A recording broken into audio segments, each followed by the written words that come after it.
ശ്രീ വെങ്കടേഷ് രാമകൃഷ്ണൻ്റെ പ്രസംഗം കേൾക്കാൻ വേണ്ടിയാണ് ഞാൻ സത്യത്തിൽ വന്നത്. അതിന് കാരണം പുസ്തകത്തെക്കുറിച്ച് അദ്ദേഹം എഴുതിയ അവതാരിക പ്രദീപ് പറഞ്ഞ പോലെ ഞാനും വായിച്ചിരുന്നു പുസ്തകത്തിനോടൊപ്പം. അതിൽ വളരെ സമഗ്രമായിട്ട് തന്നെ ഈ പുസ്തകത്തെ അപഗ്രഥിച്ചിട്ടുണ്ട്. ഇപ്പോൾ പ്രദീപും അതിൻ്റെ ഒരു നല്ല ആമുഖം പറഞ്ഞു. ഞാൻ സത്യത്തിൽ പറഞ്ഞാൽ ഇത് ബീനയെക്കുറിച്ച് സംസാരിക്കാനാണ് ഞാൻ. കാരണം പത്രത്തിൻ്റെ എഡിറ്റോറിയൽ പേജിൻ്റെ ചുമതല വഹിച്ചിരുന്ന ഒരു കാലത്ത് ബീന ഈ യാത്ര കഴിഞ്ഞ് വന്നിട്ട് ഒരു ദിവസം എന്നെ വിളിച്ചു. ഇങ്ങനെ കുറേ യാത്രകൾ നടത്തിയിരുന്നു, അവിടെ ഉള്ള കാഴ്ചകളെക്കുറിച്ച് പറഞ്ഞു. നിങ്ങൾക്കിത് എന്തെങ്കിലും എഡിറ്റ് പേജിൽ വല്ലതും കൊടുക്കാൻ പറ്റുമോ, താല്പര്യമുണ്ടോ എന്ന് ചോദിച്ചു. അന്നേരം ഉള്ളടക്കത്തെക്കുറിച്ച് പറഞ്ഞു കേട്ടപ്പോൾ എനിക്ക് അതിൽ വലിയ താല്പര്യം തോന്നി. സ്വാഭാവികമായിട്ടും നിങ്ങൾക്കെല്ലാം അറിയുന്നത് പോലെ പത്രത്തിൽ ലേഖനങ്ങൾ കൊടുക്കാറുണ്ട് മറ്റു പുറത്തുള്ള ആൾക്കാരുടെ. പക്ഷേ ലേഖന പരമ്പര പൊതുവെ പത്രത്തിലെ സ്റ്റാഫിൻ്റെ മാത്രമേ കൊടുക്കാറുള്ളൂ. അതിന് സ്വാഭാവികമായിട്ടും ചീഫ് എഡിറ്ററുടെ അനുവാദം വേണം. ഞാൻ അദ്ദേഹമായിട്ട് ശ്രീ ബീപു രവിയുമായിട്ട് സംസാരിച്ചപ്പോൾ ഉള്ളടക്കം നോക്കാൻ പറഞ്ഞു. അന്നേരം ഞാൻ ബീനയോട് പറഞ്ഞു ഒരു 2 എണ്ണം എഴുതി തരാൻ പറഞ്ഞു. അന്ന് ആ കസേര ആരുടേതാണെന്നുള്ളതല്ല ടൈറ്റിൽ, അന്ന് 100 കസേരകൾ എന്നായിരുന്നു അന്നത്തെ ആ പരമ്പരയുടെ ടൈറ്റിൽ. പക്ഷേ അത് എഴുതിയത് വായിച്ച് സത്യം പറഞ്ഞാൽ ആ ഉള്ളടക്കത്തിൻ്റെ ശക്തി അതിൽ ഞാൻ ഞെട്ടിപ്പോയെന്ന് പറയാം. കാരണം അത്ര സമഗ്രമായിട്ടാണ് ആ ഓരോ വിഷയങ്ങളും അവതരിപ്പിച്ചിരിക്കുന്നത്. ഓരോ യാത്രകൾ, ഓരോ സ്ഥലത്ത് പോയി കാണുന്ന ആൾക്കാരുടെ ജീവിതം, അവരുടെ ജീവിതത്തിൽ അധികാരം എങ്ങനെ പ്രയോഗിക്കപ്പെടുന്നു, അല്ലെങ്കിൽ ആ അധികാരത്തിൻ്റെ ഒരു ശക്തി അവർക്ക് കിട്ടുന്നുണ്ടോ, അത് ആര് പ്രയോജനപ്പെടുത്തുന്നു, അവരെ ഇപ്പം ഈ ജാതി വ്യവസ്ഥയുടെ വളരെ പച്ചയായ ആവിഷ്കരണങ്ങൾ ഇതെല്ലാം അതിലുണ്ടായിരുന്നു. അങ്ങനെ ഞാൻ അന്ന് ബീനയോട് പറഞ്ഞത് ഓർക്കുന്നു, ഇത് 2ൽ നിർത്തണ്ട, പരമാവധി എത്ര എണ്ണം എഴുതാമെന്ന് ചോദിച്ചപ്പോൾ പറഞ്ഞു ഒരു 6 എണ്ണം. അങ്ങനെ തുടർച്ചയായി കേരളകൗമുദിയുടെ എഡിറ്റോറിയൽ പേജിൽ ഏകദേശം 3/4 പേജോളം ആ പരമ്പരകൾ ആദ്യമായി പ്രസിദ്ധീകരിച്ചു.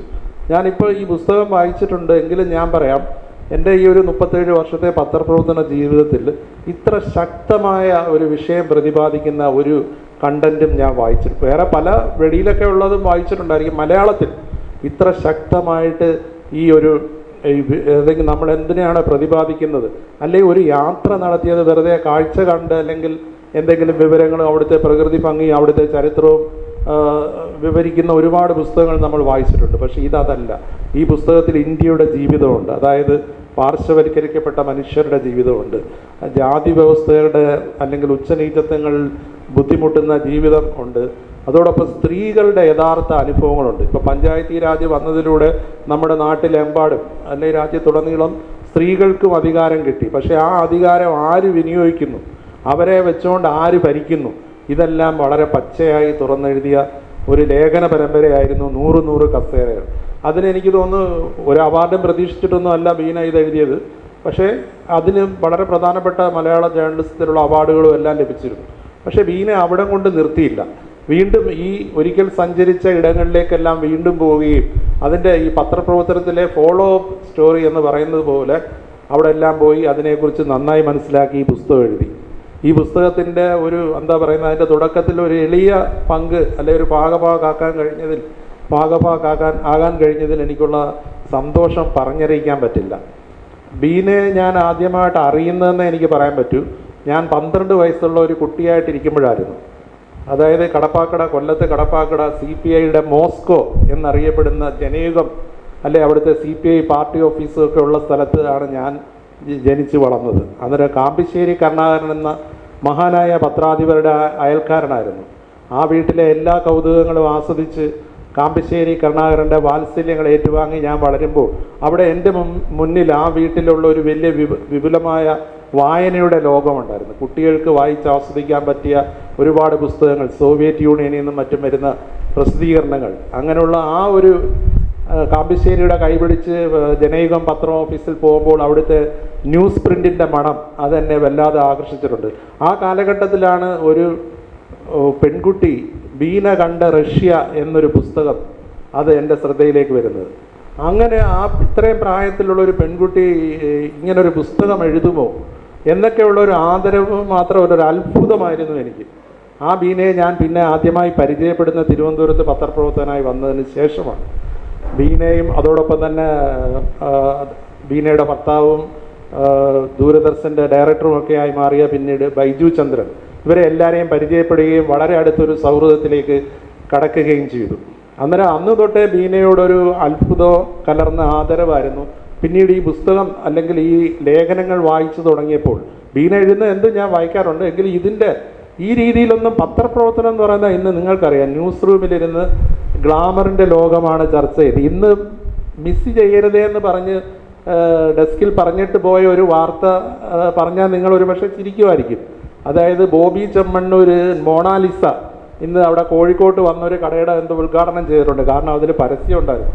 പരസ്യമുള്ളതുകൊണ്ട് ആ വാർത്ത മിസ്സാവരുതേ എന്ന് പറഞ്ഞിട്ടുണ്ട്. അന്നേരം ന്യൂസ് റൂമിൽ ഇന്ന് ചർച്ച ചെയ്യപ്പെടുന്നത് വാർത്തകൾ എന്ന് പറയുന്നത് ഇപ്പം ഈ അടുത്തിടെ ഒരു സമാധിയായി. ആ വാർത്തയ്ക്ക് വേണ്ടി എത്ര മണിക്കൂറുകളാണ് നമ്മൾ ചർച്ച ചെയ്തത്.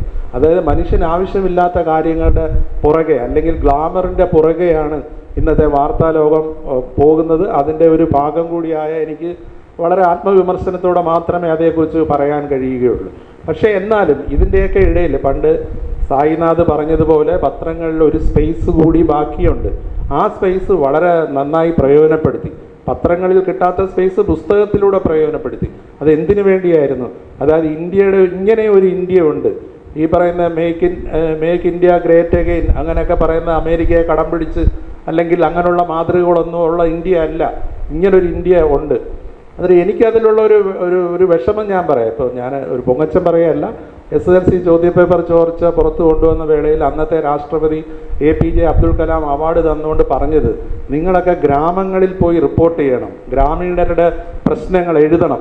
വലിയ ആഗ്രഹമുണ്ടായിരുന്നു. പക്ഷേ വിചാരിച്ച പോലൊന്നും അതൊന്നും ചെയ്യാൻ കഴിഞ്ഞിട്ടില്ല. പിന്നീട് ഒരു പക്ഷേ ഡെവലപ്മെൻറ്റ് ജേർണലിസത്തിൽ നാഷണൽ അവാർഡ് പ്രസ് കൗൺസിലിൻ്റെ കിട്ടിയെങ്കിൽ ഈ ഗ്രാമങ്ങളിൽ പോയി ഈ വാർത്തകൾ ചെയ്യുന്ന കാര്യത്തിൽ വലിയ രീതിയിൽ വിജയിക്കാൻ കഴിയാത്തതിൻ്റെ സങ്കടം വലിയ രീതിയിലുണ്ട്. അപ്പോഴാണ് ബീന അത് വളരെ സമർത്ഥമായി അത് പ്രയോജനപ്പെടുത്തുന്നത്. ഇപ്പോൾ വെങ്കടേഷ് രാമകൃഷ്ണൻ്റെ വഴിവിട്ട യാത്രകൾ ഞാൻ വായിച്ചിട്ടുണ്ട്. അന്നേരം അദ്ദേഹത്തിനൊക്കെ കിട്ടിയ അവസരങ്ങൾ, അല്ലെങ്കിൽ അത് ഇപ്പം നമുക്ക് ഇപ്പം തിരഞ്ഞെടുപ്പ് റിപ്പോർട്ട് ചെയ്യാൻ പോകാൻ ചിലപ്പോൾ അവസരങ്ങൾ കിട്ടും. പക്ഷെ അവിടെ ചെല്ലുമ്പോൾ തിരഞ്ഞെടുപ്പ് റിപ്പോർട്ട് ചെയ്യാൻ പോകുമ്പം ചിലപ്പോൾ പണ്ട് ഡെസ്കിൽ നിന്ന് പറയും സൺഡേ സപ്ലിമെൻ്റ് ചെയ്യുന്ന ആൾ പറയും അവിടുത്തെ വല്ല കൗതുകങ്ങളുണ്ടെങ്കിൽ സൺഡേ സപ്ലിമെൻറ്റിന് ഒരു കവർ ഫീച്ചർ ചെയ്യണേന്ന്. പക്ഷേ വെങ്കടേഷും ബീനയൊക്കെ ചെയ്തത് അവിടുത്തെ സാധാരണ മനുഷ്യൻ്റെ ജീവിതം പകർത്താനാണ്. അതിലെന്നും ബീനയോട് വലിയ ആദരവുണ്ട്. ഈ കൂട്ടത്തിൽ ഈ ബീനയ്ക്ക് ഞാൻ മനസ്സിലാക്കിയിടത്തോളം ഏറ്റവും പിന്തുണ നൽകുന്ന ബൈജു എഴുതുന്നതും ഇപ്പം തന്നെ ഇപ്പോൾ തോപ്പിൽ ഫാസിയെക്കുറിച്ച് പുസ്തകം വന്നു, അല്ലെങ്കിൽ അതിനു മുമ്പ് KPSC സുലോചനയെക്കുറിച്ച് എഴുതി. അതായത് അർഹിക്കുന്ന ആരെങ്കിലും നേരത്തെ എഴുതേണ്ടതാണ് അതെല്ലാം. അത്തരം മേഖലകളിലേക്കാണ് ബൈജുവും തൻ്റെ യാത്ര തുടരുന്നത്. അന്നേരം ആ ഒരു കുടുംബം തന്നെ മലയാളത്തിന് നൽകുന്ന സംഭാവനകൾ എത്ര വലുതാണ്. ഇപ്പോൾ ഈ ആരുടേതാണ് ഈ കസേരകൾ എന്നുള്ളത് വെറും ഒരു യാത്രാ വിവരണമോ അല്ലെങ്കിൽ ഒരു ജേർണലിസത്തിൻ്റെ ഉദാത്തമായ മാതൃകയോ ഒന്ന് മാത്രം ചുരുക്കാൻ ഞാൻ ആഗ്രഹിക്കുന്നില്ല. മലയാളത്തിൽ ഇറങ്ങിയിട്ടുള്ള ഏറ്റവും മികച്ച ഉൾക്കാമ്പുള്ള അല്ലെങ്കിൽ ഉൾക്കാഴ്ചയുള്ള പുസ്തകമാണ് ആരുടേതാണ് ഈ കസേരകൾ. ഇവിടെ നമ്മൾ കാണിച്ച ദൃശ്യത്തിൽ ഇന്ന് ടെലഗ്രാഫിൻ്റെ പത്രാധിപരായി പിന്നീട് എഡിറ്റർ അറ്റ് ലാർജ് ആയിരുന്ന ശ്രീ രാജഗോപാൽ പറഞ്ഞതുപോലെ ജേർണലിസം വിദ്യാർത്ഥികൾ മാത്രമല്ല, ഇന്ന് ജേർണലിസ്റ്റ് എന്ന് പറഞ്ഞ് തല പൊക്കി വലിയ ഗ്ലാമർ താരങ്ങളുടെയും രാഷ്ട്രീയക്കാരുടെയും തോളിൽ കൈയിട്ട് നടക്കുന്ന പത്രപ്രവർത്തകർ തന്നെ മൊത്തത്തിൽ ഇത് വായിച്ചിരിക്കേണ്ടതാണ്. മലയാള ജേർണലിസത്തിൽ മാത്രമല്ല, മലയാളത്തിൽ വന്നിട്ടുള്ള ഏറ്റവും മികച്ച രചനകളിലൊന്നാണിത്. അതിൽ ഞാൻ ബീനയെ അഭിനന്ദിക്കുന്നു. ഇത് വെങ്കടേഷൊക്കെ ഇതിനെക്കുറിച്ച് വളരെ ദീർഘമായി സംസാരിക്കുമെന്നുള്ളതുകൊണ്ട് ഞാൻ കൂടുതൽ ദീർഘിപ്പിക്കുന്നില്ല. ബീന ഇനിയും ഇതുപോലുള്ള പുസ്തകങ്ങൾ എഴുതട്ടെ. നമ്മൾ പുസ്തകങ്ങളുടെ എണ്ണത്തിലല്ല, അത് എത്രമാത്രം അത് വരുന്ന തലമുറയ്ക്ക് കൂടി. ഇതൊക്കെ ആർക്ക് താല്പര്യമെന്ന് ചോദിക്കുന്ന ഒരു വിഭാഗമുണ്ട്. പത്രത്തിൽ നമ്മൾ ഗ്രാമങ്ങളിലുള്ള ജനങ്ങളുടെ വിവരങ്ങൾ എഴുതിയാൽ ഇത് ആർക്ക് താല്പര്യം? അത് വെറും തെറ്റായ ധാരണയാണ്. ഇതാണ് യഥാർത്ഥ ജനങ്ങളുടെ താല്പര്യം മനസ്സിലാക്കാതെ ഗ്ലാമറിൻ്റെയും മറ്റ് വിവാദങ്ങളുടെയും, ഇന്നിപ്പോൾ നാട്ടിൽ വിവാദങ്ങൾ ഉണ്ടാക്കി റേറ്റിംഗ് കൂട്ടുന്നതിലാണ് മാധ്യമങ്ങൾക്ക് താല്പര്യം. യൂട്യൂബിലൂടെ വീഡിയോ ഇറക്കിയിട്ട് അത് ഏറ്റവും കൂടുതലോടി റവന്യൂ സമ്പാദിപ്പിക്കുന്നതിലാണ് കാര്യം. കഴിഞ്ഞ ദിവസം ഒരു ഇൻ്റർവ്യൂവിൽ ഞാൻ ഇൻ്റർവ്യൂ ചെയ്തപ്പോൾ ഒരു MLA ആയിട്ടുള്ള ഒരു ലേഡി പറഞ്ഞു, പ്രതിഭ, അവർ പറഞ്ഞത് ഞങ്ങളൊക്കെ പഠിക്കുന്ന കാലത്തെ റോൾ മോഡൽ MTയും പത്മനാഭനും അല്ലെങ്കിൽ തകഴിയും ഒക്കെ ആയിരുന്നു. ഇന്ന് തൊപ്പി എന്നൊക്കെ പറയുന്ന സോഷ്യൽ മീഡിയ ഇൻഫ്ലുവൻസേഴ്സാണ് യുവതലമുറയെ സ്വാധീനിക്കുന്നത്. യഥാർത്ഥത്തിൽ അവരെ മാത്രം കുറ്റം പറഞ്ഞിട്ട് കാര്യമില്ല. അവരുടെ മുന്നിലേക്ക് ഇതൊക്കെ പടച്ചു വിടുന്ന മാധ്യമങ്ങൾക്കും മീഡിയ കോർപ്പറേറ്റ് വേൾഡിനും എല്ലാം ഇതിലൊരു വലിയ റോളുണ്ട്. അവിടെയാണ് വേറിട്ട് നിൽക്കുന്ന ബീനയുടെ സ്വരം. ഈ സ്വരം എന്ന് മുഴങ്ങട്ടെ, ഇതിന് ആവർത്തനങ്ങൾ ഉണ്ടാകട്ടെ. എല്ലാ ആശംസകളും.